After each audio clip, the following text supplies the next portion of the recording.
If you hear this, don't give up. No matter what. Bonjour à tous, je suis Barek et bienvenue sur la tribune de Coruscant pour cette nouvelle vidéo de Skeleton Crew. Cette vidéo sera bien évidemment full spoiler et donc prévue pour ceux qui ont déjà vu l'épisode 4 de la série. Ce quatrième épisode de Skeleton Crew est bien plus maigre en référence à l'univers Star Wars dans sa globalité, mais c'est au service du développement de son propre lore. En effet, l'épisode s'ouvre sur l'Onyx Cinder et son équipage qui débarquent sur une planète qu'ils pensent être At-Atin, le foyer des enfants, grâce à la recherche de l'astronavigatrice Kim. Mais quelque chose cloche, à commencer par ces satellites en orbite. Il s'agit clairement des satellites de la fameuse barrière comme celle qui entoure At-Atin. Nous savons que la barrière est une anomalie atmosphérique interdite de passage par le gouvernement d'At-Atin et on devine ces satellites dans le ciel de la planète dans le premier épisode, ces points rouges visibles uniquement la nuit. Ici, dans l'épisode 4, on voit les satellites de bien plus proches et ils me rappellent ceux utilisés par l'Empire Galactique lors de l'opération Cendre. L'opération Cendre était une campagne de bombardement orbital conçue par Dark Sidious qui cherchait à punir l'Empire Galactique d'avoir échoué à empêcher sa mort. Après la disparition de l'Empereur au cours de la bataille d'Endor, ses instructions posthumes ont été transmises à des officiers impériaux loyaux par l'intermédiaire de droïdes messagers sentinelles. Elle visait plusieurs planètes de la galaxie, qu'elles soient fidèles à l'Empire ou en pleine révolution. Burning-Con, Candovant, Abeneno, Comenor, Nachronis ainsi que Vardos, un monde connu pour sa loyauté envers l'Empire, et Naboo, la planète natale de l'Empereur, ont ainsi été ciblés. Si Naboo a été sauvé lors de la bataille de Theed, Vardos a été dévasté par des satellites qui ont mis à mal son équilibre écologique. L'opération Cendre était la première partie de la contingence de l'Empereur, l'Empire devait être reconstruit dans les régions inconnues tandis que Sidious était secrètement ressuscité sur Exegol.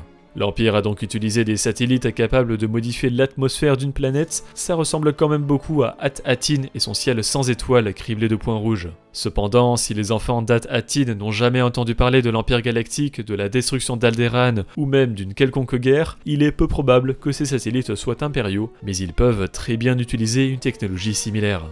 Mais bien évidemment, ce n'est pas sur At-Atin que Wim, Fern, KB, Neil, John et SM-33 tombent, mais At-Akran, une des autres planètes qui font partie des joyaux de l'ancienne République, comme décrit par Kim dans l'épisode 3. D'ailleurs, à la fin de l'épisode, au sommet de la tour du superviseur, des noms d'autres planètes sont cités, At-Akoda, At-Aravin, At-Aricia et At-Aitu, ce qui veut dire qu'il nous manque les noms de 3 de ces joyaux.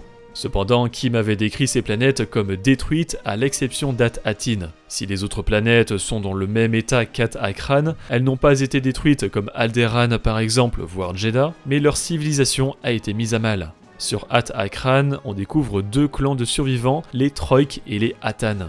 Leur rivalité ne semble pas dater de la veille, mais récemment, les Troik ont volé des Éopies aux Atan. Ces montures, nous les avons déjà vues, elles sont apparues pour la première fois sur Tatooine dans La Menace Fantôme, et sont en fait une version alternative du concept art des Kahadou de Naboo.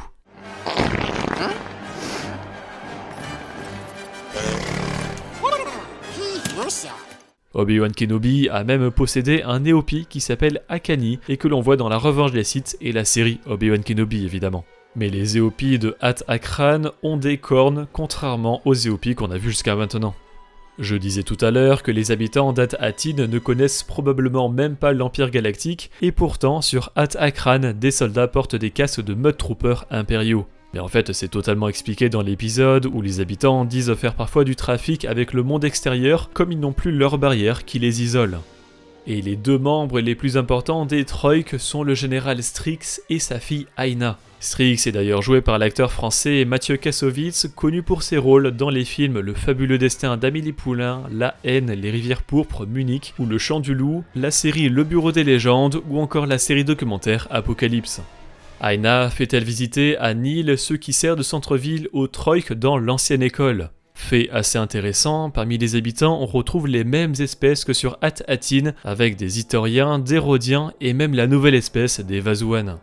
Enfin, la première maison que Wim, Fern, KB et Neil explorent est en fait la réplique parfaite de la maison de Fern et sa mère Farah. On peut reconnaître l'escalier et surtout la gravure murale à ceci près que le symbole qui intéressait tant Kim que les enfants portent sur leur veste, que l'on retrouve à l'école d'At-Atin et sur le mur de la maison de Fern, est ici absent ou du moins enlevé du mur. Merci d'avoir regardé cette vidéo, j'espère qu'elle vous a plu.